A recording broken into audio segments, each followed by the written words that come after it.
महाराष्ट्रात विधानसभेच्या निवडणुकीवेळी भारतीय जनता पार्टीच्या मंडळींनी सरसकट शेतकऱ्यांना कर्जमुक्त करू असं आश्वासन दिलं होतं आणि म्हणून शेतकऱ्यांनी त्यांना निवडून दिलं. आणि आता निवडणूक होऊन 1.5 वर्षाचा कालावधी उलटून गेला तरी शेतकऱ्यांच्या कर्जमाफीचं नाव घ्यायला सरकार तयार नाही.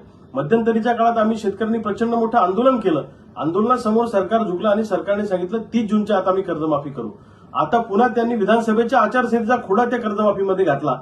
आता मला सांगा, विधान परिषदेच्या आचारसंहितेमुळे जर आता कर्जमाफी पुढे ढकलली तर आम्ही आता एनपीए मध्ये गेलो, आमचे खाते थकीत झाले. मग या वर्षीच्या पेरणीला आम्ही कर्ज आणायचं कुठून? आता पेरणीची प्रचंड मोठी अडचण शेतकऱ्यांची होणार आहे. तुमच्याकडून होत नव्हतं तर आश्वासन द्यायला नको होतं आणि मुळामध्ये यांची द्यायची दानतच नाहीये, लक्षात घ्या.